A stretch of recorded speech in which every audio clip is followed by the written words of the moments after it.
got really high profits and your people are not happy, what's coming? That's right. Okay. So what if you make your people really, really happy, but you never get your profits up again? Become a church, you get a tax advantage. Okay. Maybe you just ought to work on both sides, huh? So it's kind of like this technology. I've got a piece of business technology over here I want to show you. It's sort of like this. Remember slinkies? Actually, it's not technically a slinky, but it's a coil spring, and the most popular brand is called Slinky. Which side makes it work? Yeah. I mean, it's a dumb question, isn't it? Okay. So I want you to just watch the Slinky for a second. And think of the Slinky as representing profits and people, the two primary issues in a business, okay? Profits, which is the product side, which is the system side, and all the, the technical part, and people, the human side, the interaction, the relationships, the sales, and so forth, okay? How much action does it take on my part to bring this thing to life? Notice how much actual force I have to put into it. All I'm doing is just barely moving my fingers. And yet this thing's going back and forth just fine. But if I overemphasize one side, all of a sudden it stops. And it doesn't matter which side I overemphasize. So I've got to pay attention to both. I can't neglect either. But if I overemphasize one, then I end up with a really bizarre outcome. Same thing's true in your world. Okay? And that's true for businesses that are pretty large. And that's true for tiny little operations as well. The principles transfer. They're absolutely the same across the board. So here's the leader's dilemma. Okay, a person's sitting there and they say, okay, I run my own company. I got my people. I got all my systems in place. But Jim, you're recommending I spend an awful lot of time with the people side of it. What if I put all this energy into training my people and then they leave? Valid concern. Here's a more important concern, though. What if you don't and they stay?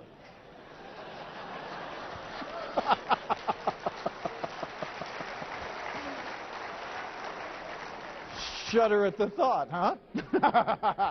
It's not optional. I mean, we don't have the option of not training our people, of not guiding their thinking and developing the right frame of mind toward all this. It's part and parcel of leadership.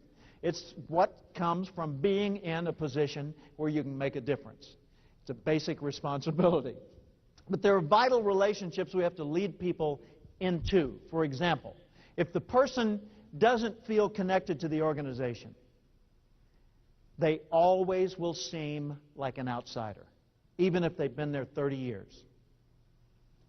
If it were possible to live that long, and it may be, that you could have been with S.P. Richards from 1848 to now, if you didn't feel a connection with the vision, the values, the beliefs of this organization, even today, after all that time, you'd still feel like an outsider, someone that didn't belong.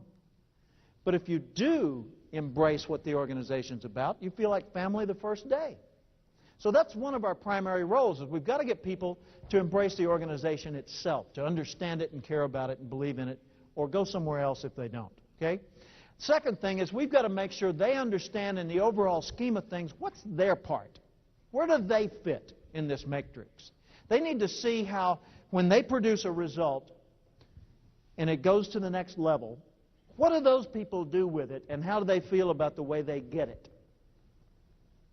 And when they get something from someone else, where are they in the food chain? And how does it go back upstream, right? Also, they need to understand the technology they're dealing with and understand more than just the operation of it. They need to understand a little bit of the why that makes it that way so they can help make it even better, okay? If a person doesn't have a sense of purpose in what they do, they won't add much value to what they do. Would you agree with that? If you don't find much purpose in what you do, you won't add much value to what you do. Quick story. Years ago, I was in Atlanta in the airport, and I was in the food court. And I was standing there with my little coffee and muffin, and I was just watching all the people. It was really, really crowded. It was like out in the foyer this morning, you know, people everywhere, thousands and thousands of them. And I chose not to fight for a table, so I just stood back and had my little snack. And I noticed a busboy who's bussing tables, but he looks like this. Slumped shoulders, long droopy face, kind of dragging his feet. And he goes from table to table, and he picks up a tray, and he gets the trash, and he's making eye contact with nobody. Goes over, he throws away the trash, takes his rag, goes to another table. I'm getting depressed watching this guy. I'm thinking, you know, somebody ought to do something. So finally I finished my meal, and I threw away the trash, and I went over and I just tapped him on the shoulder. He recoiled. I think he thought he was going to get in trouble. I said, "Excuse me." He said, "Yeah." And I said, "What you're doing sure makes a difference here." He said, "No, sir, I did." Huh? I said, "What you're doing sure makes a difference here." I said, "Look at this place. It's jam-packed with people. If you weren't cleaning these tables, in 5 minutes there'd be trash everywhere. The place would be unsanitary, unpleasant. People wouldn't come. What you're doing matters. I just wanted to say thanks for doing it. See ya." Now, I'm walking off. He's in shock. But in the time it took me to walk about 10 feet, when I glanced back, I swear he had grown 6 inches. He didn't become serviceman. "Hey, good morning, welcome to the food court. Boy, it looks like you could use one of our bran muffins. Let me help you out here." You know, nothing like that went on. All that happened is he went from depressed to neutral. Neutral. But what do you bet for the balance of his shift? He did his work a little bit better. Fair assumption? Okay. What do you bet for the balance of his shift? He felt better about himself and handled problems a little more smoothly. Okay. What had I done? Complimented him. I acknowledged him. A guy in Seattle said, "Jim, you gave him back his dignity." Ooh, that's kind of lofty. I don't know that I did that, but here's what I did do. I pointed out the direct connection between his performance and the effect it had on other people. I pointed out the direct connection between his performance and the effect it had on other people. He knew about that, but he hadn't thought about that. He didn't think about it very often at all, I'll bet. How many times do your people think about it? How many times do you think about it in a given day? You say, "Well, given, that's the point, Jim. It's a given." Hey, when it's a given like that, I'll guarantee you it's not getting much mental energy or much emotional investment. If we don't consciously and intentionally remember and notice the purpose of what we're doing, then we tend to become bureaucratic and just get caught up in the process of what we're doing. When people don't see much purpose in what they do, they won't bring much value to what they do. It matters. It matters. Person to person. How many of you have ever seen your business suffer because two of the people in it didn't deal with each other very effectively? Get them up. Yeah, exactly. Everyone in the room. People problems are an enormous business expense. So, is it just up to you just slap them around and say, "Grow up"? I don't think so. I think it's a skill thing, it's an attitude thing, it's an inspiration thing. We need to inspire them. We need to lead them in such a way that they feel the need or the impetus to rise above that and to acquire the skills for resolving personal conflict. And also, person to self. If a person doesn't feel good about him or herself, it will show up in their work. Agreed? Absolutely. So it really pays to support and encourage personal development through your organization. We used to say, "Nah, that's their personal problem. You know, that's something, that's not job related." The heck it's not. It shows up on the job. That's job related. We're talking dollars here, right? Okay? So there are a lot of vital relationships that expand our thinking about what does it mean to be a leader, be a manager, be a director of sales, be a vice president of an organization. There's a lot to it. Organizational DNA, the genetic code of your organization, is contained in what you believe in, care about, stand for, and how you express yourself to the community. And that's the first thing people have to embrace in order to really be a part of the organization itself. I'm going to show you a little grid here that takes the two things, awareness, how you think, and performance, what you do. It's kind of fun, standing in front of a race car like this and saying the word performance, I feel like kneeling. That's nice. By the way, I really appreciate the fact that you chose silver cars to give away in the year that's the 25th year, silver anniversary of Cathcart Institute. I thought that was very thoughtful of you. Thank you. Years ago, when my marriage 25th came about, my wife Paula said, Jim, you know, our 25th is coming up. And I said, yeah, I know. That's our silver anniversary. She said, no, it's not. I said, yes, it's our silver anniversary. She said, no, it's our diamond anniversary.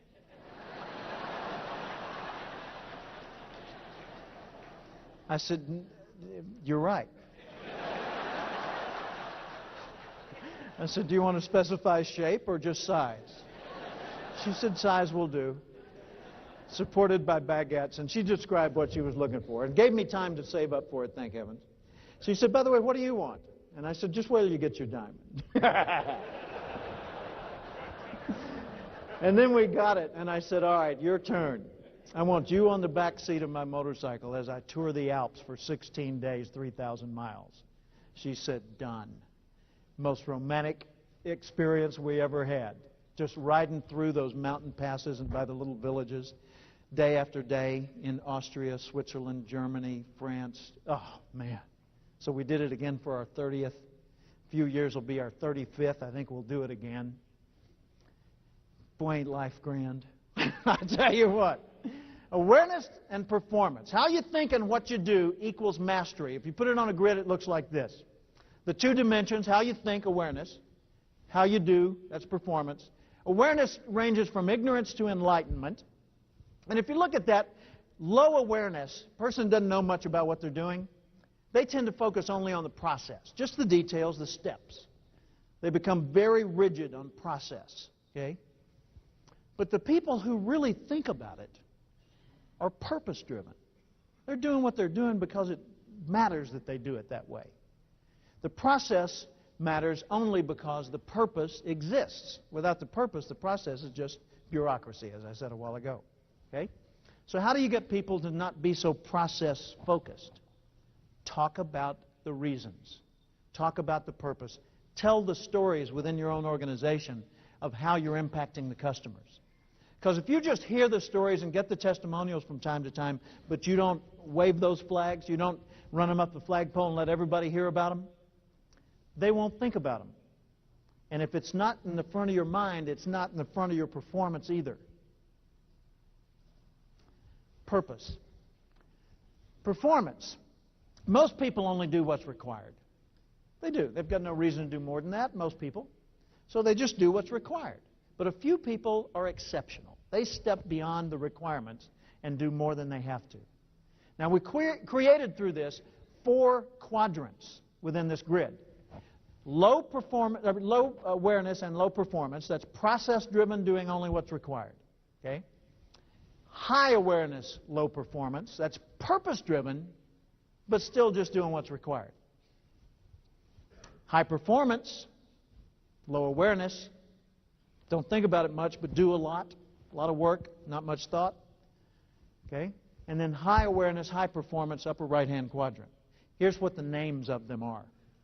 Low awareness, low performance, I call the passenger. They're just along for the ride. Now, there's a passenger in your organization, or a passenger, if you're thinking about this in a sales context, a customer that's buying from you, low awareness, low performance, not acting on it, not thinking about it much. Do they need education to raise their awareness or motivation to raise their performance? Yes. They need both, right? Okay? A person who's a critic, someone who's high in awareness but low in performance. They talk a great game, but they become what Brian Tracy told me is an articulate incompetent. Intellectually arrogant. Okay? Do they need more awareness to make them more effective? Heck no. They need more motivation, more behavior, more performance. Okay? So you can look at this and look at the person you're dealing with and know pretty quickly whether you need to focus on action, which would be a motivation issue, or focus on understanding, which would be an information issue. High action, low thinking, that's the competitor. The competitor doesn't need more motivation, they need more education, information. And the leader, whether they're in a leadership position or not, I mean, they don't have to have anybody answering to them but themselves. To be a leader requires high awareness and high performance. With them, you don't need information or motivation to get them going. You just need to point them right and get the heck out of the way. Now, is that something you can use? Okay. The AP grid. So the world's changing more than you are. Really is. More than I am as well. So in what ways are you currently obsolete? More than you know. Same's true for me. All of us are more obsolete than we ever realized. Let me share with you something to kind of put that in context. This is a little thing that comes out each fall from Beloit College in Wisconsin. Maybe one of your customers. Beloit College sends out what they call the mindset list, and they send it to their faculty. And they say, folks, this describes how the incoming freshman class this year thinks about and sees the world. Compare it to how you see the world. The incoming freshman class this September was born in 1984.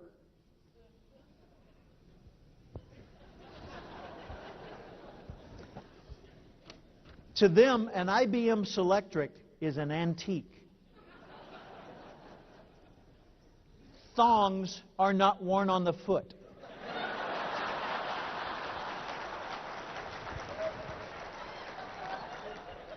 There's always been Diet Coke.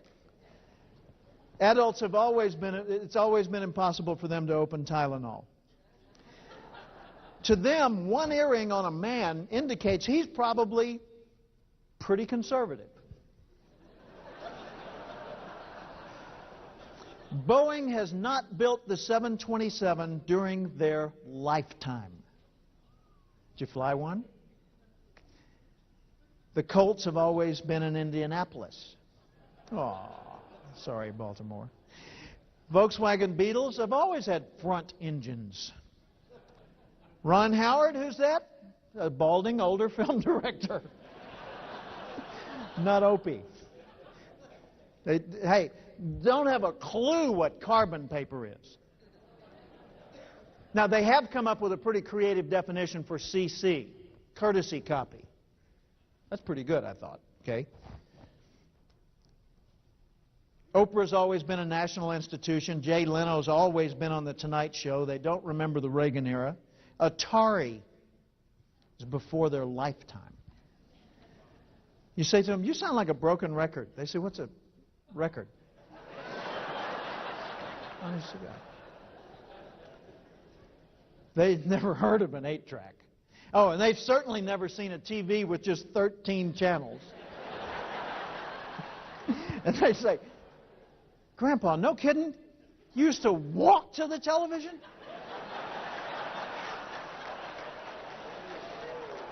Dude. You talk about VCRs, and they say VCR. Oh, yeah, that's like Grandma's got a VCR.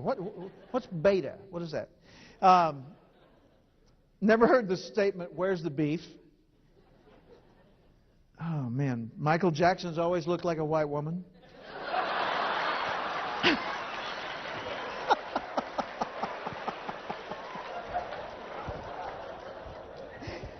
And the world's a very different thing to them than it is to us. Man, I tell you, in how many ways are we obsolete? A lot, right? A lot. Man.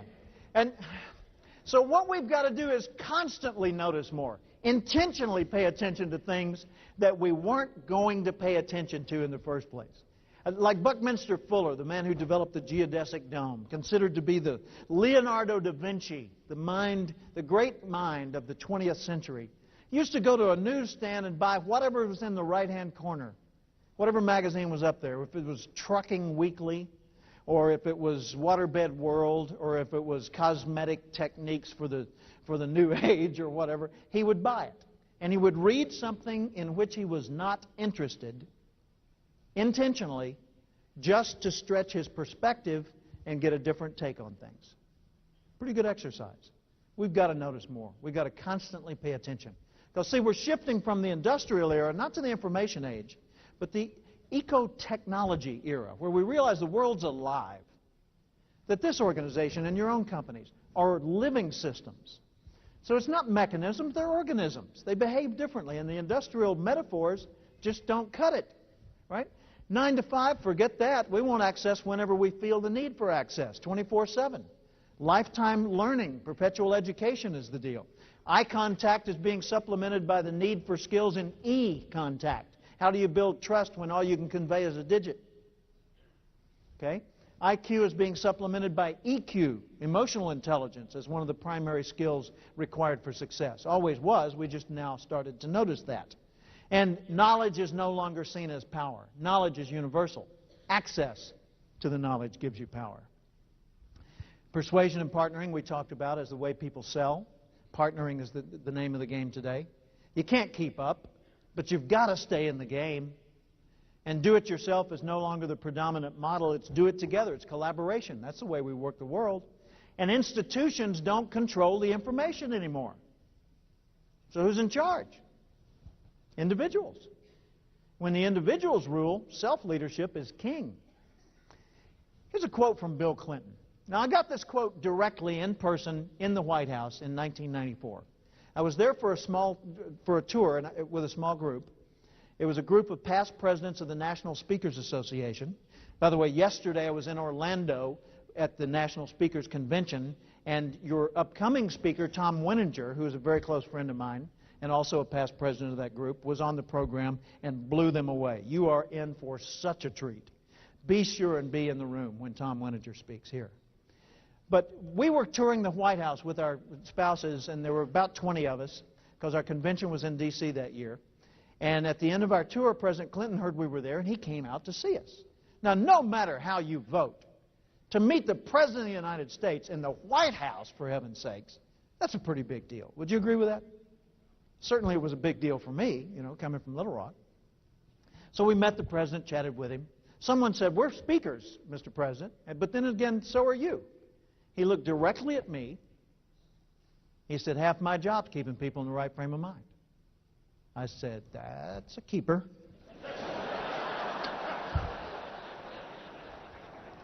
But when you think about it, isn't half your job keeping people in the right frame of mind? Really?